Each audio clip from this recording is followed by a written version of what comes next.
Four. Depends on the time. Yes. So Charlotte did her development. Charlotte's the one I think is the Hilton House in Fergus. Now you're. Ready? All right. All right, I'd like to call this Finance Committee meeting of Monday, September 25th to order. If we could stand for the invocation and pledge. Ms. Field, would you please lead us? Yes. It's like falling apart. Okay, let's go ahead and pray this evening. Dear God, thank you so much for all the good things that you bless us with. I'm so grateful for each person here and their diligence and their hard work and their efforts. And I just pray for our meeting this evening that it would go smoothly, that you would have your hand of blessing on the city of Streetsboro. In Jesus' name I pray, amen. Amen. Mr. Mayor, please.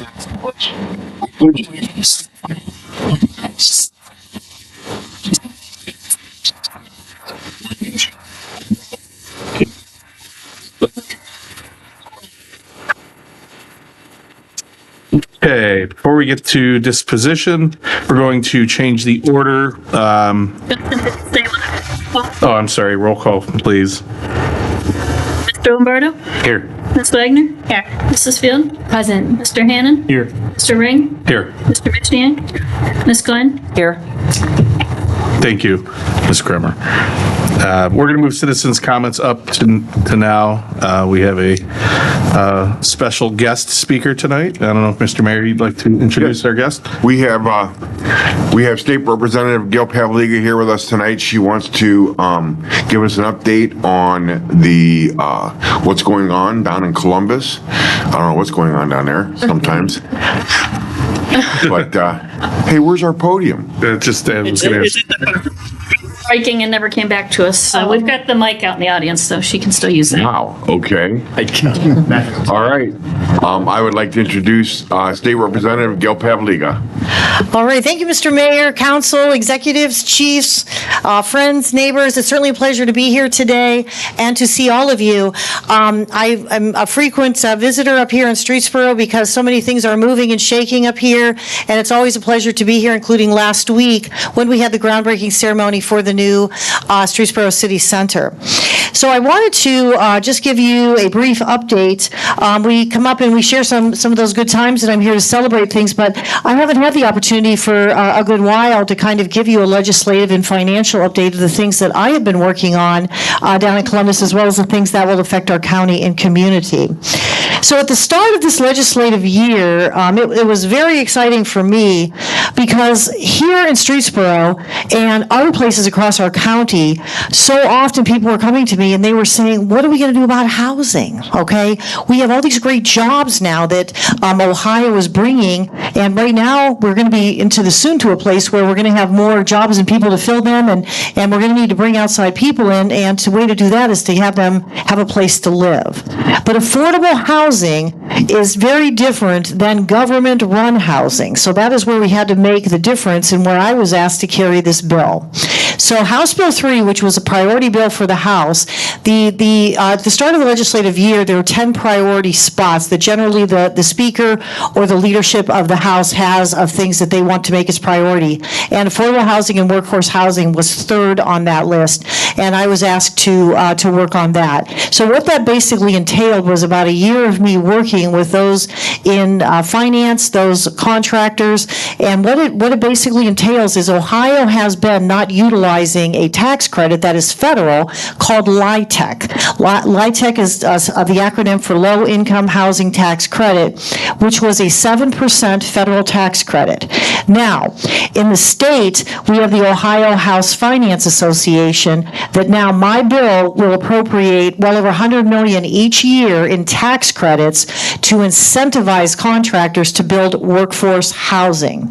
Now, workforce housing can be used for workforce, it can be used for senior senior citizens and veterans, and it is a great tool that we have. So it is not Section 8, it is not government subsidized house. This is strictly people who want to work and who can cap rents based on people's income, but you must have an income to be able to reside there. And here in our county, we only have one such property, and it's located in Ravenna.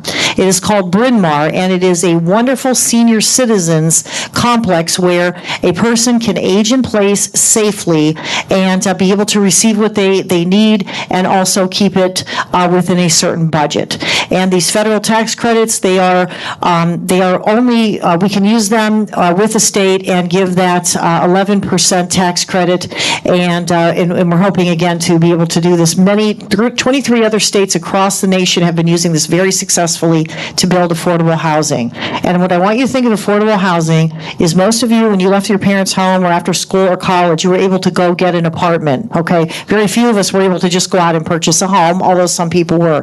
This is the stepping stone and gives people a place to live, and we can get these units up quite quickly for the workforce. So that's one of the first things that I worked on. This did pass, Priority House Bill 3. It did pass within the state budget. So now we have that, and we are creating the commission now with Ohio Housing Finance Association, that after the first of the year, we will be ready to start with these grants and with this availability for housing.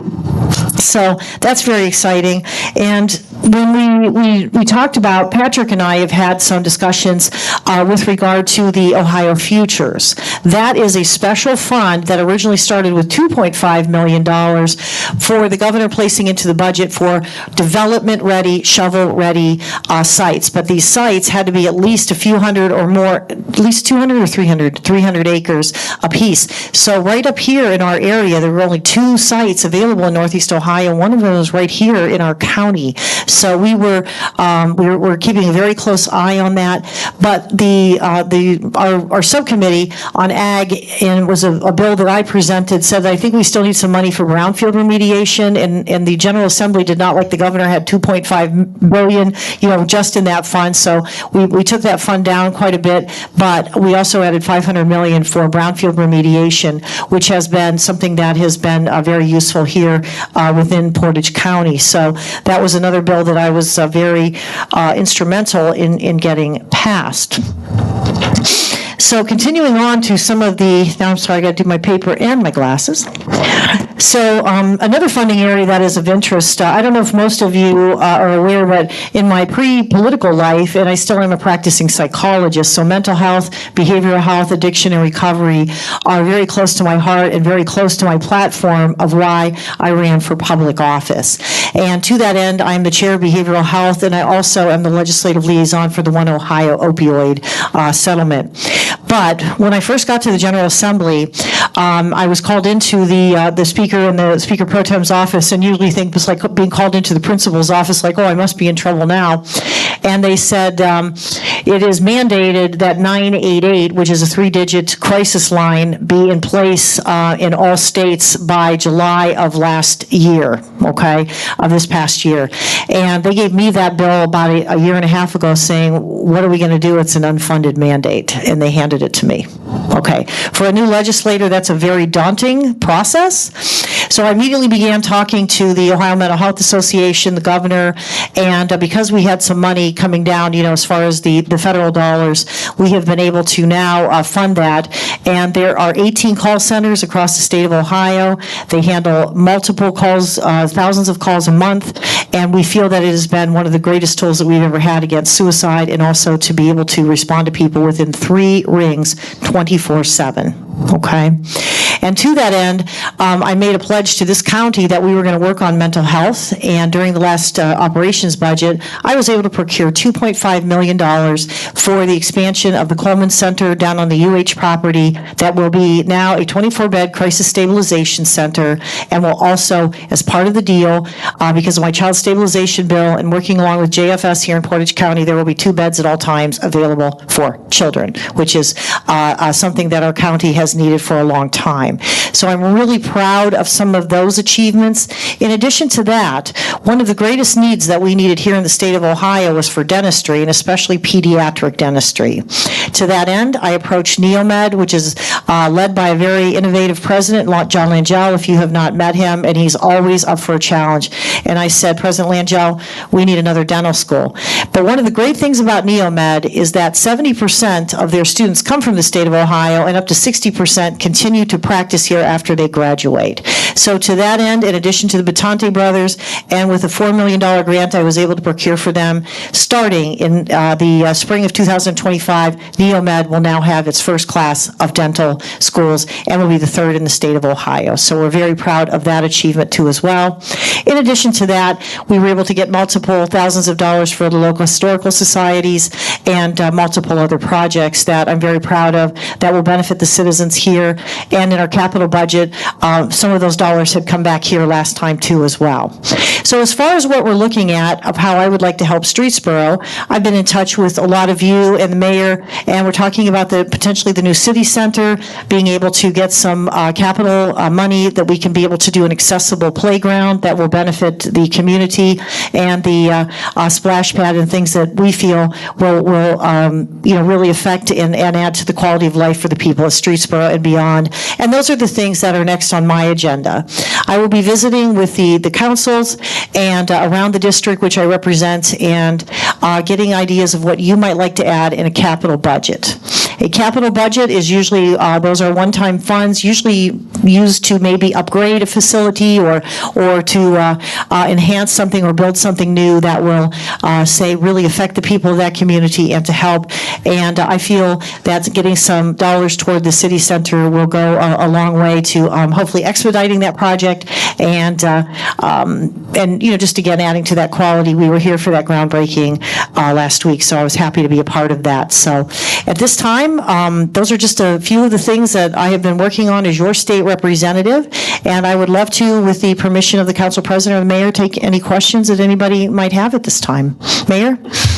Representative, if we get the funding for the city center, when would we know if it was awarded to us? What month of the year? Or when? Would it be in 24? Would it be by the end of 23? Do you have a timeline on that? Okay, thank you, Mayor, for the question. And yes, and I'll get with all of you, the proposals will be due by the end of the year. Okay. Usually we meet in the spring and with the finance committee and the chairman, and then they will decide on the awards. The money is then dispersed as part of the following year. Okay.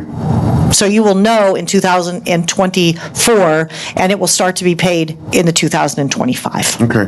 Okay. But at least when you know that those funds are available, you can begin to plan ahead for that work and that money. And I look forward to working with you and seeing being able to see what we can get for that project or anything else that might be, that you might like to put into the capital budget. Anybody have any other questions for Representative Pavliga? Sorry. Anybody in the audience? Oh man, this was too easy. I have a question. Sure. With the affordable housing, how would that impact Streetsboro as far as is there certain properties, or how does that work? Is that just in a neighborhood, or is that a location that would be purchased and then used for that type of neighborhood? Certainly it would be, that's a great question. Thank you, Ms. Field. And so what would happen first is that this is not a mandate. So the zoning would have to say that we would like to have this type of development. From there, they would look at properties that were available. And then it would kind of go from there. But with the economic development that goes on here in Streetsboro, I think it would really be a great addition to be able to have the affordable housing and be able to have multiple units, because single-family housing is very tough to come by and it's very expensive. And the amount of industry that is around here to be able to draw that workforce in, if we say, hey, we have some availability for you to be able to get an apartment, I mean, who's going to move somewhere where they can't find a place to live? So we're trying to look at that. And again, these are upscale, very nice apartments that really enhance any neighborhood. Okay. I'm going to piggyback on that. So are these apartments, how do you limit who they're available to? I mean, once they're built, can anybody apply, or does it have to be specific use of someone coming in for a company in town, you have to be a veteran, you have to be an elderly, or can anybody just apply for them, and now they're used up by other people who want cheap housing that. That's a great question. You know. Okay. Usually the developer who would want to get into this particular deal would have something in mind, and the people who manage those type of things only take on certain types of things. Like it would be somebody who would manage, it would be for veterans, it would be for senior citizens, or it would be for for workforce. Part of the work that I did was setting up the Ohio House Finance Association was that they were going to work with these contractors that were more specialty in those particular type of areas, and they would be used strictly, like I said, it's going to be either workforce housing, it'd be veterans, or it would be whatever the determination would be, but it would not be a mixed usage house. That's my understanding. And I'm just wondering how that would pass muster with the Fair Housing Act, you know what I mean, where you can't really tell someone not to apply for an apartment. These are not government subsidized housing. There has to be an income that somebody comes in. No, I'm not talking about that. No, right, so the Fair Housing Act doesn't just apply to federal subsidized housing. It means as a landlord, I can't discriminate who applies and who I give or don't give an apartment to if they qualify for it. That is correct. So if that's just I'm interested in this. I'd love to talk to you more offline. We don't have a lot of time. I would welcome an opportunity. Yeah, just to get a little more information to see how it would really impact, the community. So but I appreciate it. These are very well received across the country, and they're going up in different parts of the state right now. But now that we have that designated amount of money going to it, I think we'll see that getting even more popular. Sure. Just really quick, I'm sorry. So that would fall, and maybe John, you could help, but that would be under like the R2, or what our Patrick, do you know? It would be R2 or R3 as the zoning currently stands. Okay. To give you some, tell me if I'm stepping on your toes here. In general, the developer applies and says, I will do X number of market rate apartments. So somebody can come in and say, hey, I'm willing to pay $600 for this apartment. In turn, much like we do with our senior services programming for grass, leaves, and snow plowing, if you can prove that you meet this income qualification, there are X number of units preserved for you. That the LIHTC tax credit only really kicks in if you're meeting your goals and providing these income qualified based units. Does that make sense? So it's kind of just like how we're doing it with seniors. Gotcha. Anybody can come in, anybody can apply, but just being a senior doesn't qualify you. Just being disabled doesn't qualify you. You must be a senior and yes, Yeah. meet the criteria, yes. Thank you. Great. Thank you. Would it not kind of be the opposite of low income, where you'd have to prove that you have X amount of income before you can be considered, and not below a line, you have to be above a line? Well, I think what they're looking at is studying each area and figuring out what would be 30, because they want to keep something within 30% of somebody's income, okay? So that's what it attempts to do, is they study an area, okay? And then they say, this is what we're going to set the rents at, okay?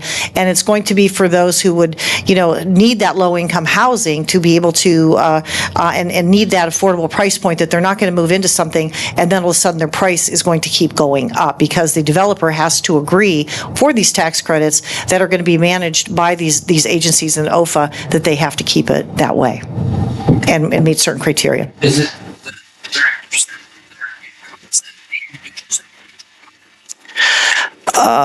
typically household. Yeah. Yeah.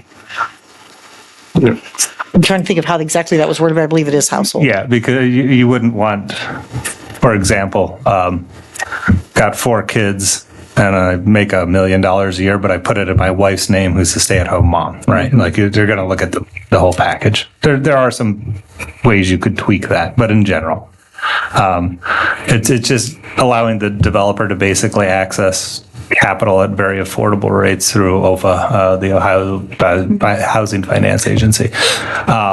I do not believe that currently we have any lots that are zoned that have enough buildable acreage to accommodate the kinds of density that these developers typically look for. That's my understanding. It's not a complete one, but I would think with the land that we've got available and some of its challenging features, whether that's riparians or wetlands or just zoning, it might be tricky, but. And nobody is mandated to do this. It's just simply an option as an economic development tool for a region, not only here, but across the state. Great. Any further questions? Comments? Representative Pavliga, thank you very much for your time and being here. It's always great to hear updates from Columbus. I know we see you a lot, but I love when you come in and give these, so thank you. Well, I'm happy to be here, and again, I want to thank each and every one of you for the work that you do and for serving the community. The few years now that I've been doing it, I really realize how important that it is, and to really be that person who is that voice and to represent the people that all of you do so well. And I want to thank you, each one of you. I've had the opportunity to meet you, and thank you for what you do to contribute to for this community and beyond. So thank you. Thank you. Thank you, Gail. Thank you.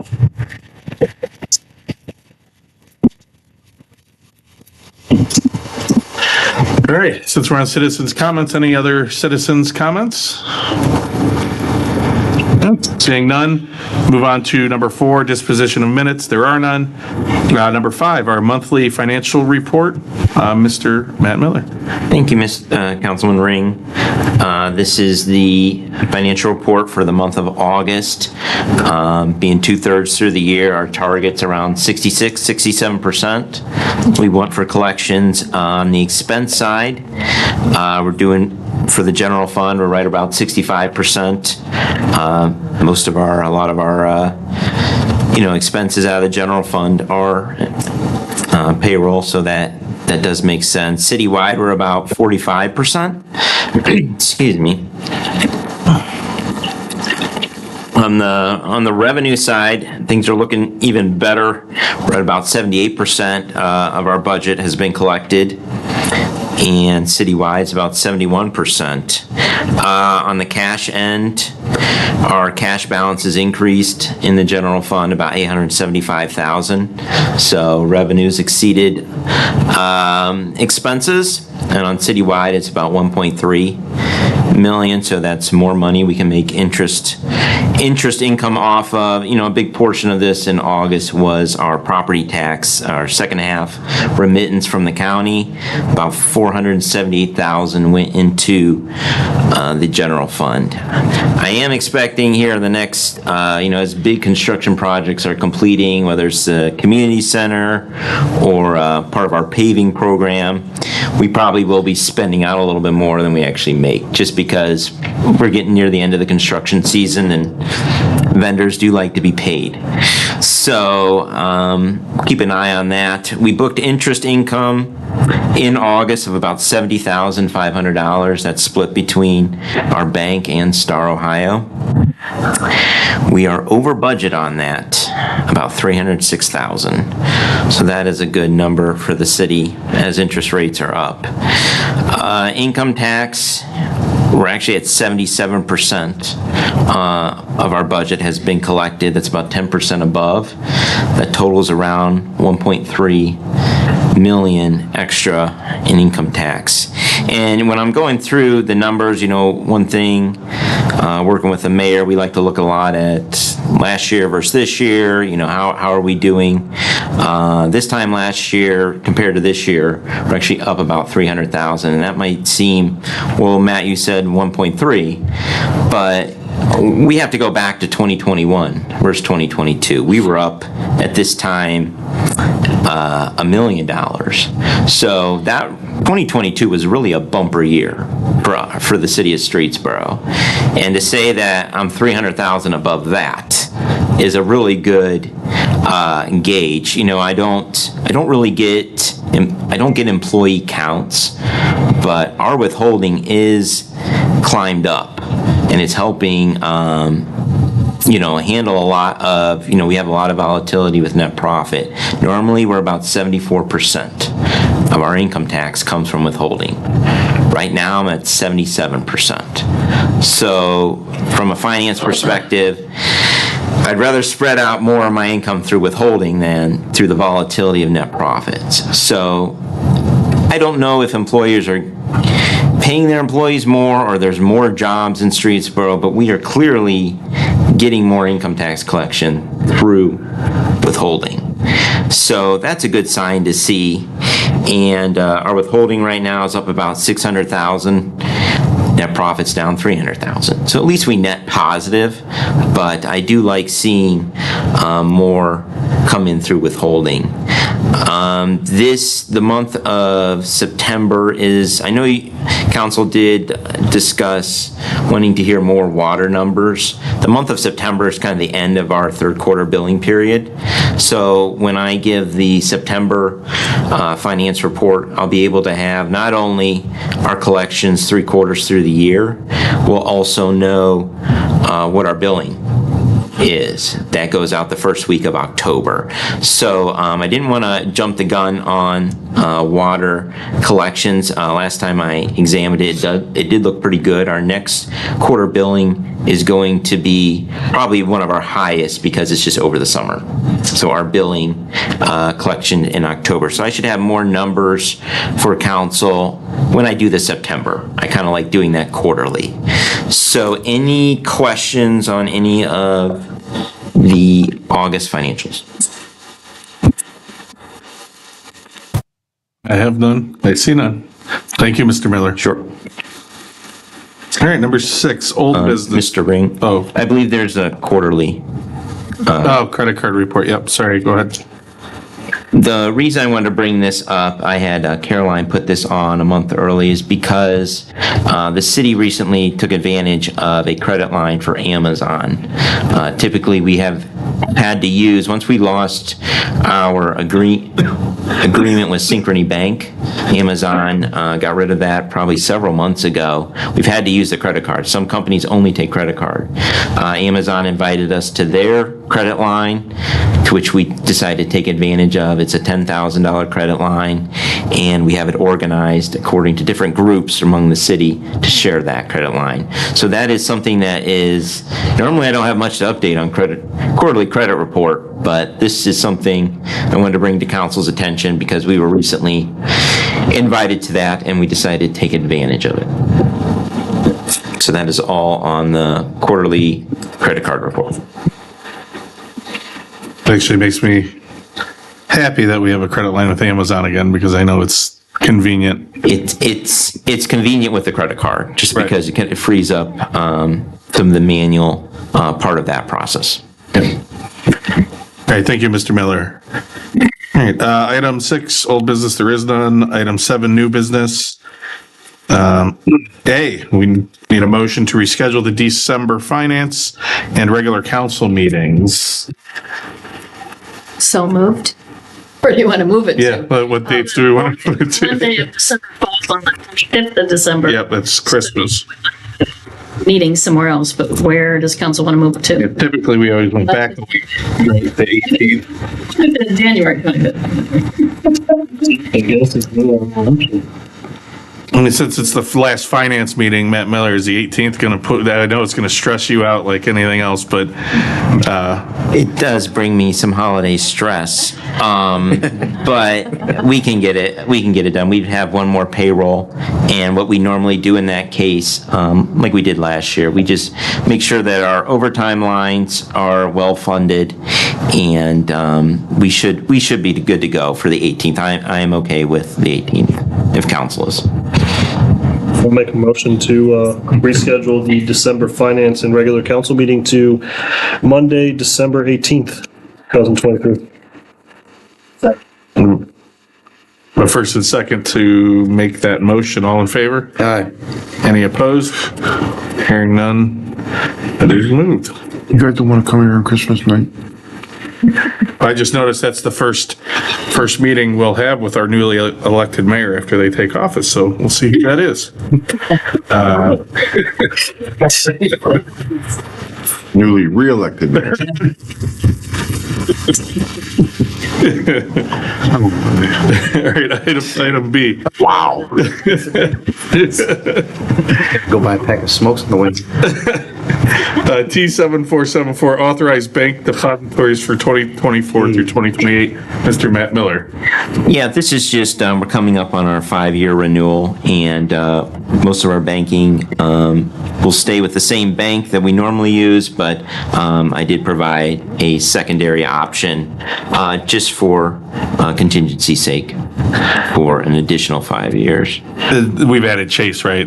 Yeah, that Chase would be our, and it's located in the city, which gives us ability to run deposits there and things like that. So that was part of the decision. And I know you and I talked about this for, purposes of having greater flexibility in keeping cash assets in maybe a larger bank in case things occurred with smaller banks previously. So I'm happy to see that you put this on. Yeah, you're seeing some pressure tests on the smaller regionals. And so this just gives the city flexibility. If we needed to pivot, we could pivot rather quickly. And we have a good rep there at Chase who's been helping. So great. Any discussion?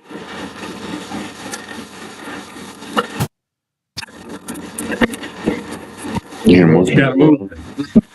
Thank you, Mr. Machine. Second. We have a first and second to send this to tonight's full council. All in favor? Aye. Any opposed?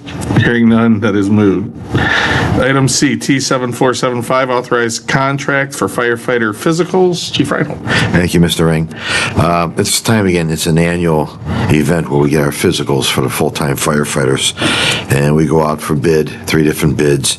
And we would like to use Unity. They're one of the lower ones. But they also provide non-economical benefits like coming to the station to draw blood.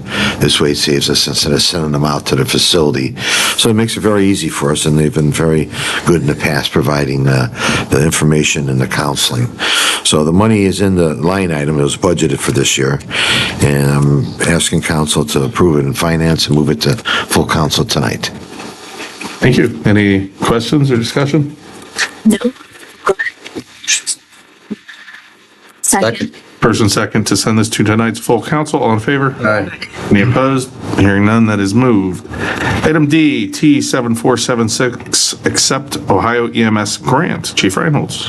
Thank you. This is the PUCO grant the state has for violation of seat belts. And originally we only had like $700-800, which is awfully low. They came back and awarded us $3,279.68. And it's only to be used for replaceable medical equipment.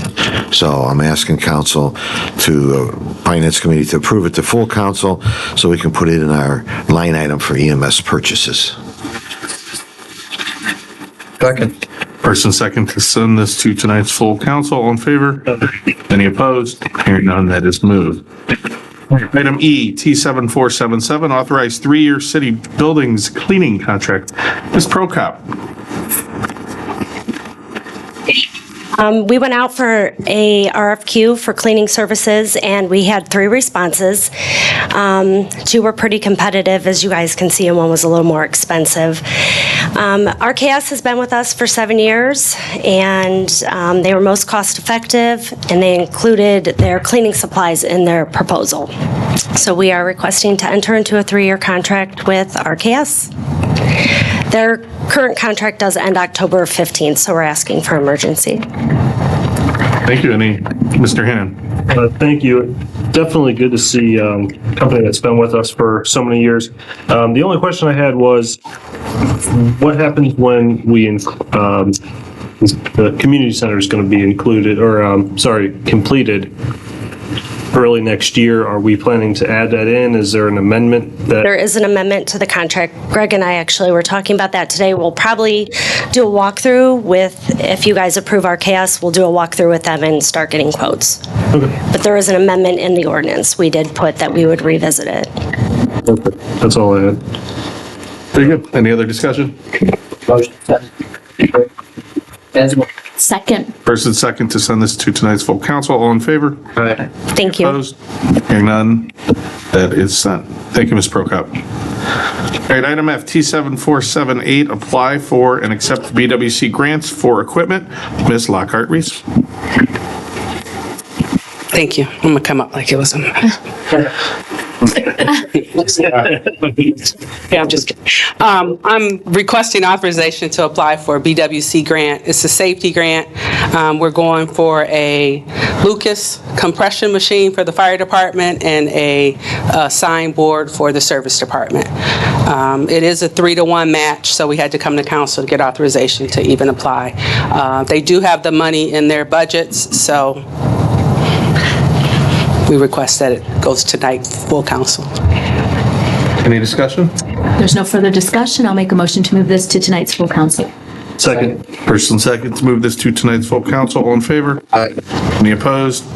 Hearing none, that is moved. Thank you, Ms. Lockhart-Reese. All right, item T7479, authorized change order payment for Perrin for Stone Gate paving. Mr. Checkak. Thank you, Mr. Ring. I had previously brought to council's attention that when we milled off the surface of those roads, some of them were in extremely poor condition. A lot of times when that happens, what we can do is we can just take out a 4-foot strip and repair it. But in this case, we had to do basically the whole width of multiple roads. So that's partially the reason those roads were in such bad condition. So I had alerted council that that may be about $30,000. It ended up being about $46,000 for those additional repairs, which I think we have a very good product out there. Very good. Mr. Yeah. I have a quick question. He also lives there. I've noticed we have a lot of construction on empty lots.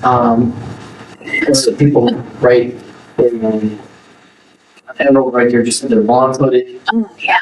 And they just tore up about 5 big gouges in that.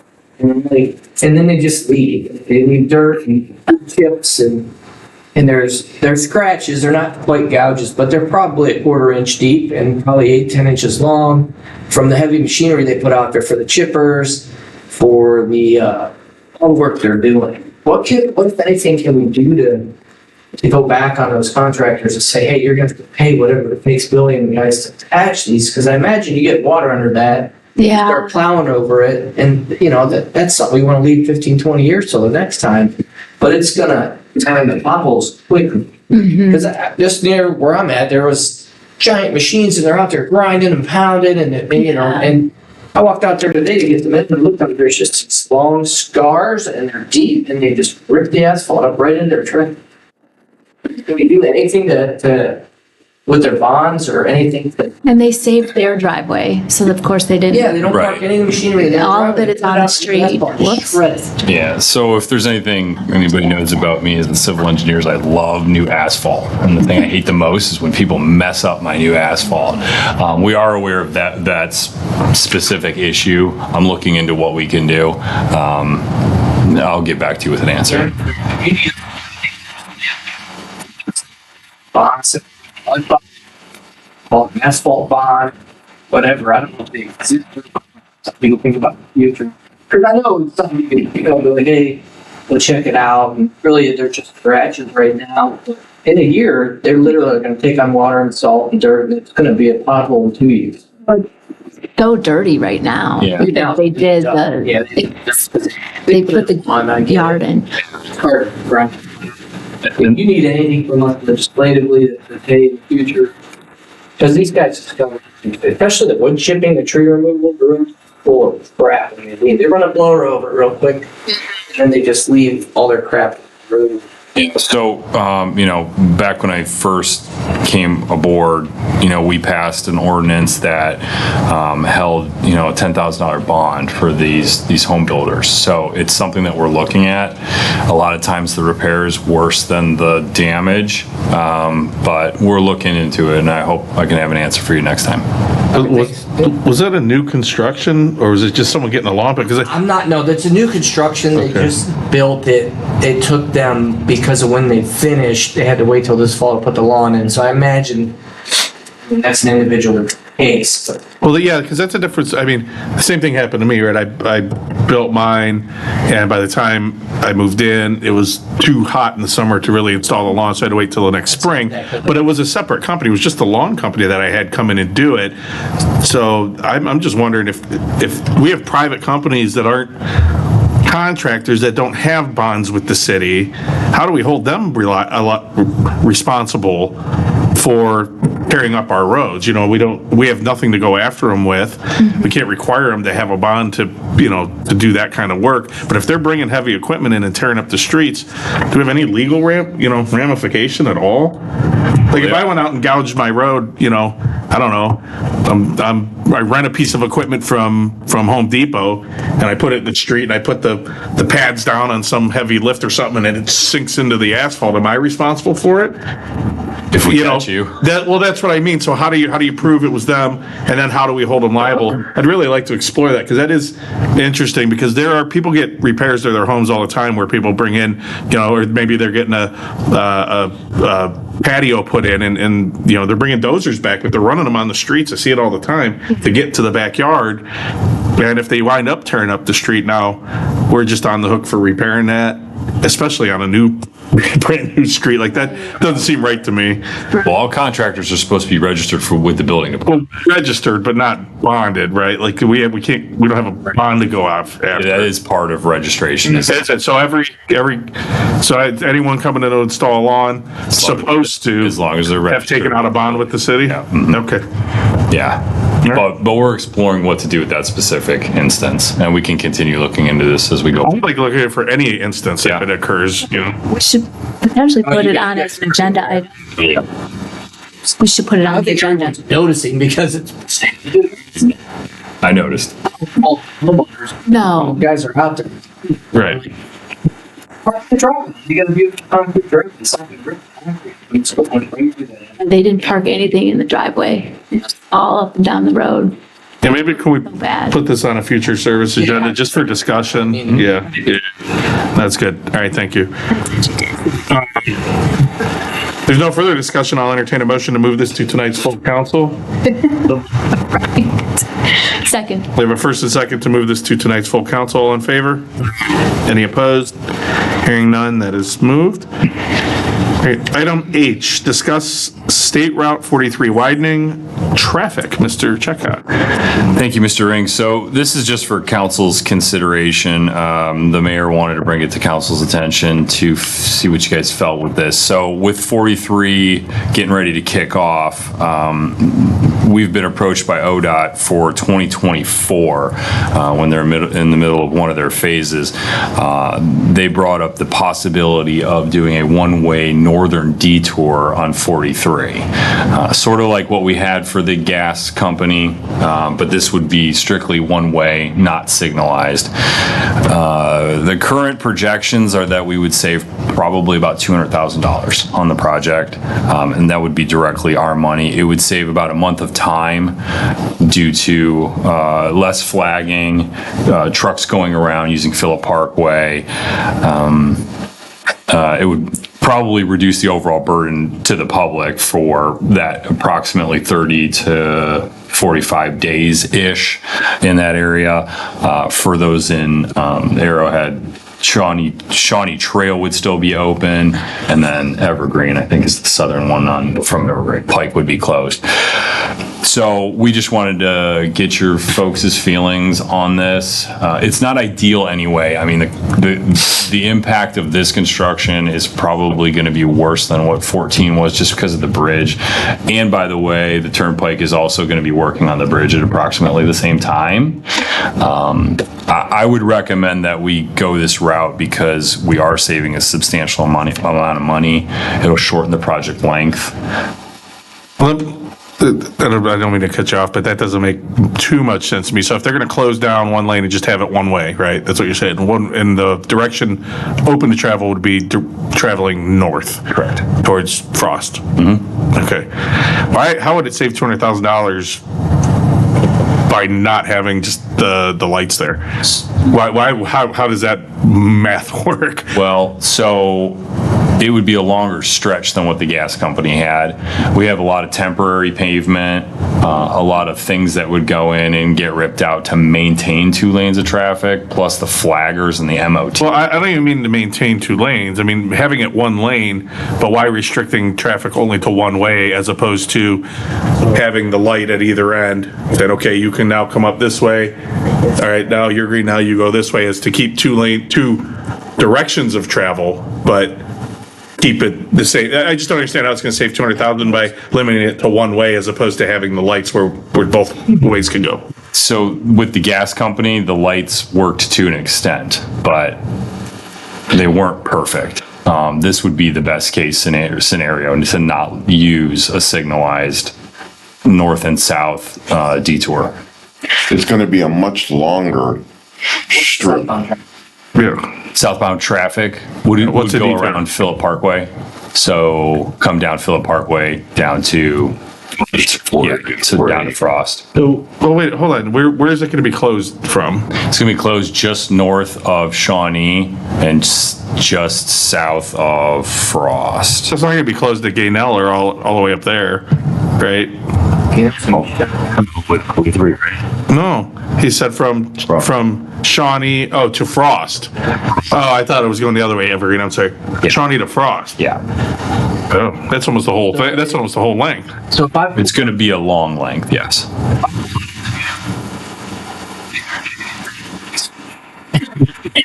I don't think that's something that's happening. Yeah.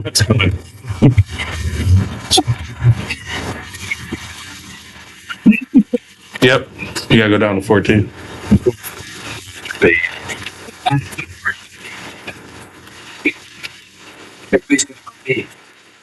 people on page, cross that paragraph, the ballistic lines. I mean, it's up. So I was going to bring that. But I mean, it is a public road. How long do they want to close it for? And usually that's just the local track. We'd still be able to go northbound, and then south is supposed to be going through the detour down Phillip Park. How long do they want to close it for? 30 to 45 days. What?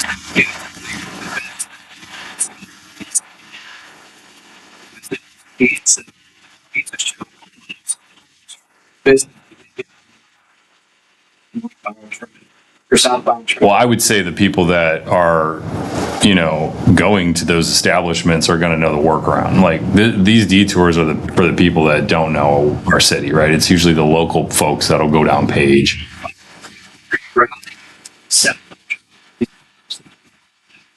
There's people that make it a random cross make it right. So the only traffic that if they're coming from Aurora, the people that are going to turn right are going to turn right. The only traffic that's going to stay on is going to make a left on Frost and They're going on Phil Park. I don't. They're going to go down and they're going to come down Page and go that way because when I'm coming out of my neighborhood, the traffic goes so far into Aurora from Page Road now. So they're going to have to do the same thing and that's just going to get longer. So I can't turn out of my neighborhood. I can't go left. I have to go across through Hannum and bump out onto Frost sometimes because you can't get out. There's so many businesses letting out where now these businesses are, instead of going down 43 to come out, they're all going to come down Page to get out and go wherever they have to go. And they're all going to cut down Frost to get out to the freeway. Page is going to be small. If you're running that traffic on a daily basis, I'm not going to drive through those lights either. I'm going to detour myself around it. So I don't know how much they're going to do it anyway. Yeah. Rather than sit in them lights for a long period of time, they're going to turn left, they're going to go. It's just going to, I don't know if the benefit is 35 to 45 days and it cuts out, $200,000. Coming from, That's big. but if I'm coming from Aurora going to Kent, I'm probably taking 14, I'm probably taking that way. Or if I'm going to Home Depot from, Jen's neighborhood, I'm not going to go down Page and go, I'm probably just going to go down across to 14. Just depends on the destination. But I do agree. I think Page Road's going to it's already jammed. I've been there at 5:00 and I'm never a fan of closing a main route for 45 days. That just to me seems like a very bad idea. When would that be? in spring. So I could almost guarantee you, obviously you can't guarantee these types of things, but people are going to be more upset waiting for flaggers and yelling at the flaggers and the construction company than knowing for a 30 to 45 day period that they can only go in one direction. And it gets done. Yeah, I don't disagree with that. I agree with that. And it gets done faster. So overall, that 30 to 45 day pain, would be more. Can we say 60 because nothing's ever on time? Well, it would be written into a change order that's all they get. So until they come back and say, we need more time, like the gas company did and everybody else does. ODOT's fairly comfortable with the 45. They said, hey, 30 would be great. So that's why it was kind of 30 to 45 days. And we haven't discussed this with the contractor at all, but just kind of wanted to get your guys' feelings. But we studied issues. I did talk to the main chief for, rescue. He's pretty much on board with it, but I don't want to speak. Our concern would be going northbound because we got Camelot Village and all the residents off of Frost. So the idea is we need to get there in a timely fashion. Once we get there, and what we have to do is secondary. Going to the hospital, we'd have to go down Page or 14.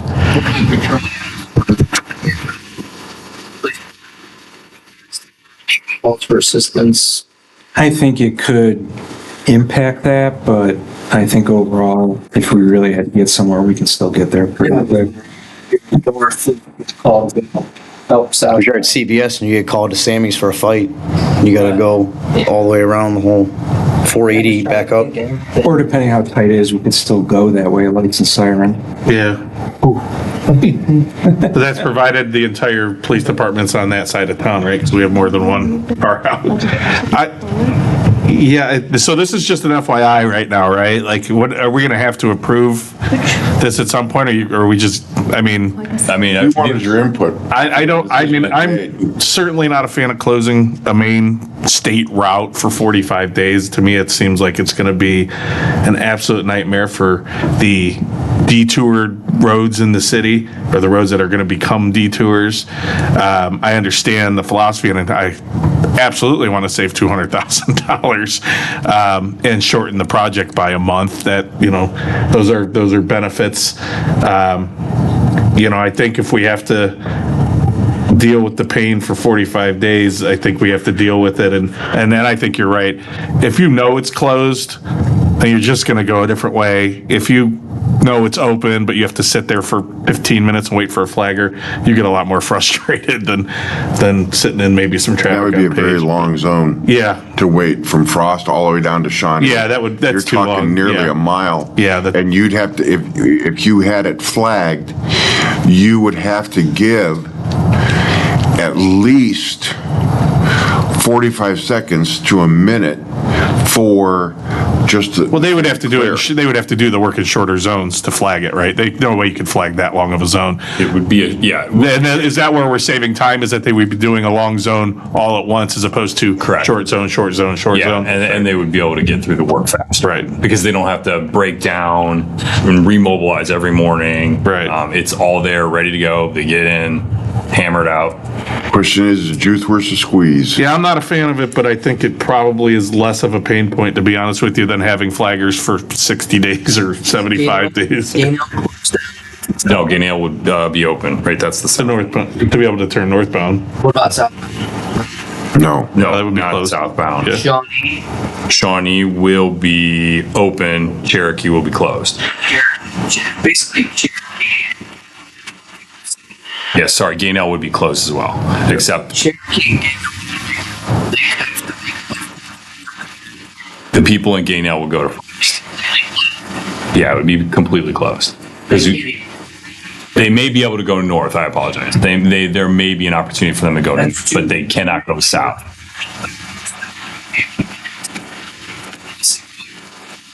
No. Yeah. No, they can go. Cherokee can go up to Shawnee and come out, and Gainell can go over to Frost. Gainell can go up Sunny Lane. Yeah. Or to Frost. There they go. Yeah. Meldon. Sunny Lane will take them up to Frost, and Meldon will take them up to Frost. Yeah. Mr. Lombardo. Thank you, Mr. Ring. My only two concerns are, the first one is it going to impact the schools that much, trying to get the kids and everyone to school? Because I know right now there's a lot of traffic as it is with that. And second of all, are we going to keep up with the savings? Are we going to keep track of if we're actually saving the 200,000 or not?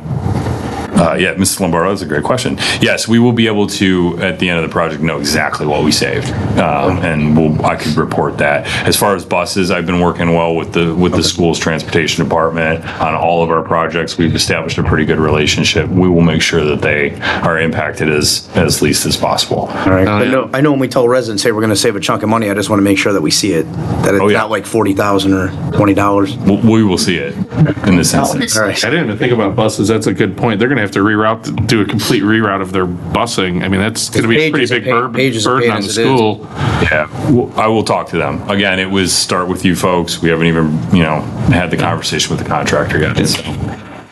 Mr. Mayor. And we can actually look at having a temporary traffic signal installed at Page Road too, because there will be an issue there if there's a lot of traffic. I know that they did it when they put when we had a detour before, and they put a temporary one on Infirmary Road, which ended up becoming a permanent one. But we can definitely find out if there is the availability, just to put a cycle temporary traffic signal at Page and 303? Yeah, Page and 303. Yeah. Jen says all the time, I mean, Page Road at 4:30 at night, it gets backed up because everybody from Aurora comes down, and there is an issue with people, but that's the only time of the day that is really backed up. But if we're going to be diverting traffic, and traffic is wanting to go south on Page Road, then you're going to have a situation where there's going to be very long lines on people trying to get out, and that's something we'll definitely bring to ODOT to see if we can't get a temporary traffic signal placed at Page Road during that time. I can see. It's a good idea. I can see traffic picking. I mean, yeah, Page and 303 definitely, because if one person's taking a left, that gets so backed up. School zone right now. Yeah, too, so right. It's slow and it's hard to get out. Yeah, I can see traffic getting increased through Evergreen neighborhood too, because the locals won't go all the way down to 303. They're going to cut down Top Tower and go to either the other go out to Page. Yeah, right. Yeah. But like I said, my opinion is rip the Band-Aid off, get it done and over with, and save some money, I guess. Anybody else? Okay. Well, thank you guys. That's kind of what we were looking for. Thanks. Thanks for letting us know. Item I, T7473, amend 2023 annual appropriations, number 10. Mr. Matt Miller. Yes, Council, this is just a simple budget appropriation change. We put the fire chief's training grant to go towards EMS supplies. Probably the largest change on here will be for the hotel motel tax that we remit to the Visitors Convention Bureau. We need to add an additional $50,000. That's just money in and money out. And a few corrections, and some of our county auditor fees were a little higher when we got our property tax, so we're just truing up those budget lines. Any questions? I do not. Any discussion or questions? Motion to move this to tonight's full council. Second. First and second to move this to tonight's full council. All in favor? Aye. Any opposed? Hearing none, that is moved. Item 9, announcements. A regular council meeting will immediately follow this meeting. Motion to adjourn. Second. First and second to adjourn. All in favor? Any opposed? Hearing none, we are adjourned.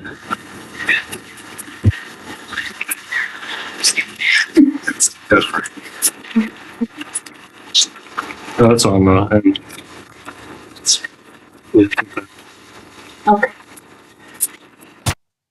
I'd like to call this regular council meeting of Monday, September 25th, 2023 to order. Caroline, can you please call roll? Mr. Lombardo? Here. Ms. Wagner? Here. Mrs. Field? Present. Mr. Hannan? Here. Mr. Ring? Here. Mr. Mishniak? Here. Ms. Glenn? Here. Item 3, disposition of minutes, regular council meeting of September 11th, 2023. Motion to adopt as written. Second? First and second to adopt as written. All in favor? Aye. Any opposed? Hearing none, those are accepted. Item 4, citizens' comments. Anybody?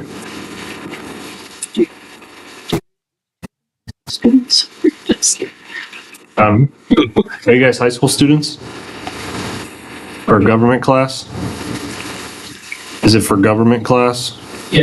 Yeah, so, we apologize for, usually at the beginning of the meeting, we'll mention something, but we were just in a committee meeting, which was our finance committee meeting. We discussed everything, and then we sent it to our full council meeting, which we're in now. So this is going to be, we'll go through the process of approving it, officially approving it, or not approving it. So yeah, if you guys have any questions, let us know, and you can come up and ask any questions whenever you want. All right? You're welcome. Any other citizens' comments? Nothing? All right, seeing none, we'll go on item 5, reports, communications from departments, boards, and commissions. Steve Reinhold? Thank you. Very trying 2 weeks. We've had like 4 traumas involved in the last couple weeks. Another one just a couple days ago on 14th, trauma. Lady was actually ejected from her car from an MVA. We had a motorcycle accident on 480 where a truck brought up some gravel. Biker tried to avoid it, put his bike down, and the truck ran over his leg, and he ground his boots down to nothing. His foot was just shredded. An industrial accident where a tow motor filleted a guy's foot. And then we had another bad accident on 14 where we actually had to use our extrication equipment. It was a trauma, leg fractures. So we've been busy with traumas, which we usually don't get that many in a 2-week period. But the guys did a fantastic job. And for us, we have to go to a trauma hospital. So we either go to Akron or Hillcrest. So it takes the squad out of service quite longer than normal because we have to go further out. So, and then we had a STEMI. It was a very successful STEMI. That's what the heart EKG shows the elevation and the squiggly line. And we give all kinds of drugs. And we do basically what the emergency room would do. Give them all the aspirin type drugs to change the rhythm and dissolve the clot. And they go right to the cath lab. And that's where they dissolve the clot. So we had one of those. And then on the good side, we had the winner of the ride to school on the fire truck. The Streetsboro PTA had a drawing, and we took 2 sisters last Monday, the 18th, to Deffer. So they got to ride in the fire truck, and they were all excited. So that was nice. That was encouraging. We have tomorrow with the PD and the service department the active shooter. It's a tabletop exercise. October 27th will be the actual drill. We'll have the moulage and we'll actually be hands-on. But tomorrow's a tabletop with the county at the PD at 9 o'clock. Prepare for the 27th of October. And then the turnpike is going to be under construction. Starting the 28th. The bridge over Tinker's Creek, as you head west on the turnpike, it's about 1,500 feet long. They have to replace all the I-beams. So it's a 3-year project. And they'll be working through the winter, and they're going to move the east side, the west side, and west side, the east side, but we'll have 4 lanes going one direction with a concrete medium in between. And we're just concerned about icing on the bridge, since it'll ice first. Where are they going to plow the snow? So we worked with Hudson Fire that we're both going to respond just in case we can't get to it because of traffic jam. They can come the opposite direction. So everybody's talking about construction.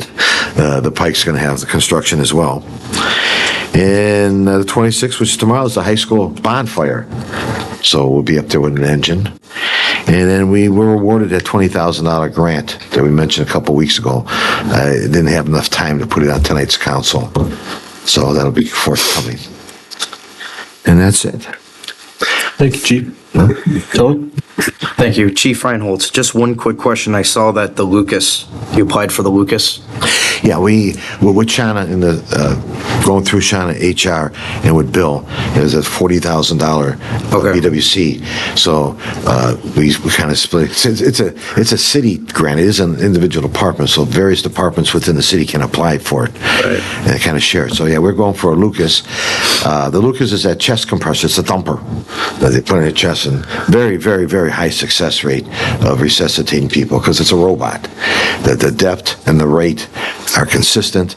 It isn't relying on somebody trying to do it in the back of the squad while you're driving. So we've had a very good success rate with resuscitations. We're using the Lucas. My only question was, I was just trying to add this up. Maybe Ms. Lockhart-Reese could help me understand. It's $40,000. The match is 25%, correct? 3 to 1. For every dollar the city spends, the BWC will match it. $3. Okay, because I just did this one at where I work, and we paid 25%. That's why I was kind of confused. Oh, on if this it is changed or... This is the BWC safety grant. They have a whole bunch of different grants out there. Yeah, that's the one I did. 3 to 1 is 25%. Yeah. 25%? Yeah, we give $1, they give $3. That's $4, 25%. Okay, so what's the total that we So would be... our total is like 41,000, some change. I didn't bring the total. But for the Lucas, the total cost of the Lucas is $12,022. BWC is expected, and we always say expected because we're not sure. Their match would be $9,017, and then the city would pay $3,005. Okay, all right, thank you. It was just where I was just trying to understand the wording here. There was a lot of numbers. Oh, okay. And then for our signboard, that was actually $29,000. Okay. No, So I appreciate it. There was so many numbers here. I was just trying to understand the breakdown, so thank you. Okay, yep. And then in 3 years, we'll get another Lucas machine or whatever other city equipment we might need for safety. All kinds of equipment. Thank you. You're welcome. Anyone else? Mr. Matt Miller. Yeah, I wanted to take this opportunity to ask for a special finance committee for the next council on October 9th to request that. What's the topic? The topic would be in regards to the RFQ for City Hall design. Motion, or you just don't care? Well, we can do a motion.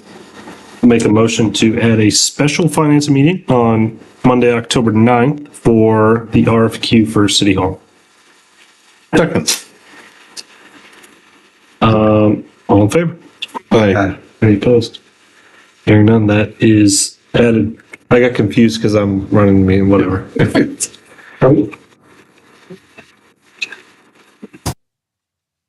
We're here, yeah. We're here.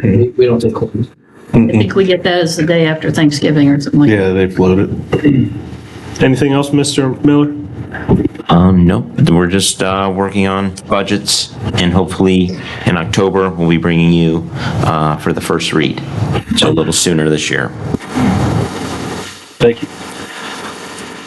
Anyone else? No? Seeing none, we'll go ahead and move on. Item 6, introduction of legislation containing statement of emergency. We have a couple things that need to be amended. Do we want to do that before we suspend the rule? Amend each one as you get. Yeah, we can suspend the rules and then amend it on the,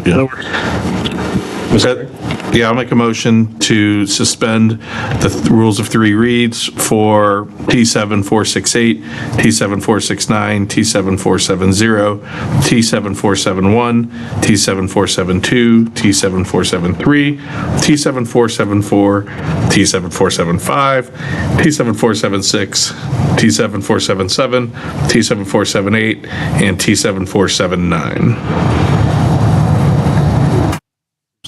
Second. I have a first and a second to suspend the rules on all of those items. Roll call, please. Mr. Ring? Yes. Miss Glenn? Yes. Mrs. Field? Yes. Miss Wagner? Yes. Mr. Lombardo? Yes. Mr. Mishniak? Yes. Mr. Hannan? Yes. All right, T7468, authorized change order for stones for Miracle Lane culvert replacement waterline relocation. Can you read by title? An ordinance authorizing the mayor to execute a change order to the contract entered into between the city and Sistones Excavating Services LLC pursuant to ordinance number 2023-29 for additional work consisting of the relocating of the existing 8-inch water main under the Miracle Lane culvert and declaring an emergency in order to ratify the change order as soon as possible. Thank you. I need a motion to amend the account number Who has the correct account number? I'll make that motion. I'll make a motion to amend the account number to reflect 503-52-5713. Second. First and second to make that amendment. All in favor? Aye. Hearing none, that has been amended. Motion to adopt as amended? Second. First and second to adopt as amended. Roll call, please. Mr. Ring? Yes. Mrs. Field? Yes. Ms. Wagner? Yes. Mr. Lombardo? Yes. Ms. Glenn? Yes. Mr. Mishniak? Yes. Mr. Hannan? Yes. T7468 becomes 2023-117. T7469, acquisition of real property from Portage County. Would you please read by title? An ordinance authorizing the mayor to acquire certain county-owned real property on behalf of the city, to wit, the site of the former Gilly wastewater treatment plant and certain unbuildable lots in the Gilly Park Estates and Wilcox Park Estates subdivisions, and declaring an emergency if we amend it. I'll look to make that emergency legislation. Second. First and second to make that emergency. All in favor? Aye. Any opposed? Hearing none, that is emergency. Second. First and a second, as amended. All in favor, roll call, please. Mr. Mishniak? Yes. Mr. Ring? Yes. Mr. Lombardo? Yes. Ms. Glenn? Mrs. Field? Yes. Ms. Wagner? Yes. Mr. Hannan? Yes. T7469 becomes 2023-118. T7470 adopt 2023 second quarter code updates. Can you please read by title?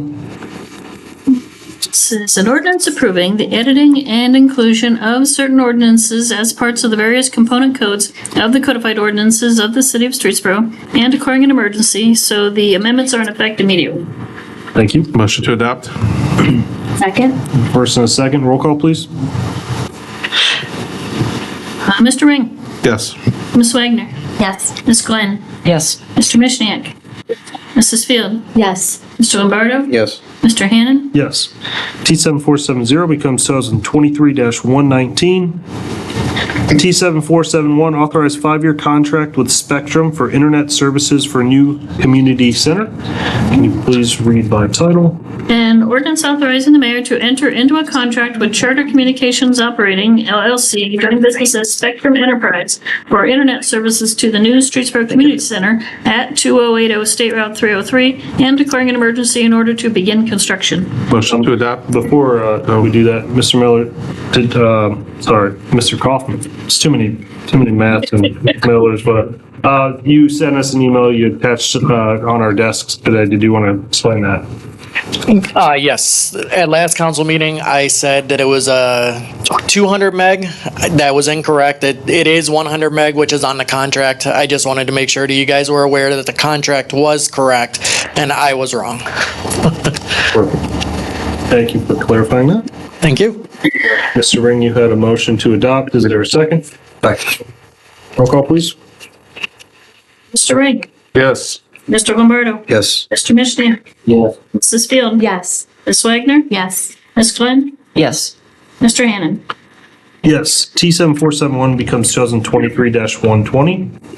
T7472 authorized RFQ for City Hall design. Did you want me to make the amendment before you read that? Or? I'll make a motion to amend this as an emergency. Second. First and second to make an amendment to emergency. All in favor? Any opposed? Hearing none, that is now an emergency item. Can you please read by title? An ordinance authorizing the mayor or his designated representative to advertise a request for qualifications for professional design services in connection with the new City Hall project in the city of Streetsboro and declaring an emergency to expedite the process. Thank you. Motion to adopt. Roll call, please. Mr. Ring? Yes. Ms. Wagner? Yes. Mr. Mishniak? Yes. Mrs. Field? Yes. Mr. Lombardo? Yes. Ms. Glenn? Yes. Mr. Hannan? Yes. T7472 becomes 2023-121. T7473 amend 2023 annual appropriations number 10. Can you please read by title? An ordinance amending ordinance number 2022-185, the 2023 annual appropriations ordinance number 10. Motion to adopt? Second. Roll call, please. Mr. Ring. Yes. And Mrs. Field. Yes. Ms. Wagner. Mr. Lombardo. Yes. Ms. Glenn. Yes. Mr. Mishniak. Yes. Mr. Hannon. Yes. T7473 becomes 2023-122. T7474 authorized bank depositories for 2024 through 2028. Can you please read by title? An ordinance designating public depositories for City of Streetsboro funds for the period January 1, 24 through December 31, 28, authorizing the finance director to execute associated agreements with depository institutions and declaring an emergency to expedite the designation. Motion to adopt? Second. Roll call, please. Mrs. Fields? Yes. Mr. Lombardo? Yes. Ms. Wagner? Yeah. Ms. Glenn? Yes. Mr. Ring? Yes. Mr. Mishniak? Yes. Mr. Hannon? Yes. T7474 becomes 2023-123. T7475 authorized contract for firefighter physicals. Can you please read by title? Ordinance authorizing the mayor to enter into a contract with Unity Health Network LLC for the purchase of professional services necessary to conduct employee annual medical examinations for the fire department and declaring an emergency in order to commence delivery of professional services as soon as possible. Motion to adopt? Second. Roll call, please. Mrs. Field? Yes. Mr. Lombardo? Yes. Ms. Glenn? Yes. Mr. Ring? Yes. Mr. Mishniak? Yes. Ms. Wagner? Yes. Mr. Hannon? Yes. T7475 becomes 2023-124. T7476, accept Ohio EMS grant. Can you please read by title? An ordinance accepting a grant from the State of Ohio Department of Public Safety to support the city's emergency medical services parts and supplies expenses and declaring an emergency in order to expedite the availability of funds. Motion to adopt? Second. Roll call, please. Mrs. Field? Yes. Ms. Wagner? Yes. Ms. Glenn? Yes. Mr. Ring? Yes. Mr. Mishniak? Yes. Mr. Lombardo? Yes. Mr. Hannon? Yes. T7476 becomes 2023-125. T7477, authorized 3-year city buildings cleaning contract. Can you please read by title? An ordinance authorizing the mayor to accept the quote of and enter into a 3-year agreement with 2 one-year options with RKS Management, Inc. to provide cleaning service to city buildings and declaring an emergency in order to expedite the agreement and prevent a lapse in service. Motion to adopt. Second? Roll call, please. Ms. Wagner? Mrs. Field? Yes. Mr. Ring? Yes. Mr. Mishniak? Yes. Mr. Lombardo? Yes. Ms. Glenn? Yes. Mr. Hannon? Yes. T7477 becomes 2023-126. T7478, apply for and accept BWC grants for equipment. Can you please read by title? An ordinance authorizing the mayor and/or human resources manager to apply for and accept financial assistance in the form of a safety intervention grant from the Ohio Bureau of Workers' Compensation to reduce or eliminate injuries and illnesses associated with employment tasks or operations and declaring an emergency in order to expedite the grant application process. Motion to adopt. Second. Roll call, please. Ms. Wagner. Yes. Mrs. Field. Yes. Mr. Mishniak. Yes. Mr. Lombardo. Yes. Ms. Glenn. Yes. Mr. Ring. Yes. Mr. Hannon. Yes. T7478 becomes 2023-127. T7479, authorized change order payment for Perrin for Stonegate paving. Can you please read by title? An ordinance amending ordinance number 2023-50, authorizing the mayor to enter into a contract after competitive bidding to conduct the 2023 road paving project and declaring an emergency to expedite payment. Motion to adopt? Second. Roll call, please. Mrs. Field? Yes. Mr. Lombardo? Yes. Ms. Wagner? Yes. Ms. Glenn? Yes. Mr. Ring? Yes. Mr. Mishniak? Yes. Mr. Hannon? Yes. T7479 becomes 2023-128. First reading, there is none. Second reading, there is none. And third reading, there is. Mayor's report. Thank you, Mr. Hannon. I see that we have our biannual sprouting of the fall flowers in the form of campaign signs going out. I'd like to remind all the candidates that you need to have your signs behind the telephone poles and not in the right of way. Okay? Do not put them between the sidewalk and the street. Generally, as a rule, the telephone poles signify the end of the city's right of way. You can have them between the telephone poles and the house, okay? But please don't put them right adjacent to the road. They become a safety hazard when they're in, well, you're just not allowed to have them there. I've seen a few of them out there already, and I'm sure there's going to be a few more. So before I put mine out, I wanted to let everybody know we need to make sure that we keep them out of the right of way. We had our weekly meeting today with the community center. I posted just one picture. It does it some justice, but you really need to see the inside. We got walls going up, we've got electric being put in, there's plumbing going in. It is really a cool process to watch. They have the rear patio is outlined where they're going to put it in. They'll be paving here in a little bit. Drywall is going to be going up. We're very impressed with the progress that they've been making. Level Heads has done a wonderful job holding Panzica's feet to the fire, and Panzica has done a real good job as far as having good craftsmen in there. When you're able to look at the walls and stuff and the framing, you can see these guys. They're doing a bang up job. We're going to be very happy with this project when it's complete. They started moving dirt today down at the infrastructure project across from the fire station. So we're moving right along, and things are getting good. So everybody, I want to thank the council members that did make it out to the groundbreaking on Thursday night. It was pretty well attended, and I realize some people can't make it out there, but I almost got to drive a track hoe. He was going to let me, but there were so many people there, and I didn't want to take that chance.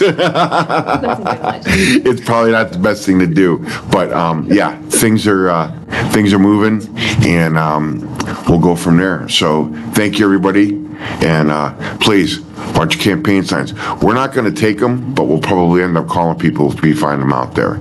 Okay, legitimately and legally, if they're in the right of way, we could remove them, but we don't want people accusing other people of taking other people's signs. Just take the ones that say Brosco on them. Yeah, I know, that would be nice.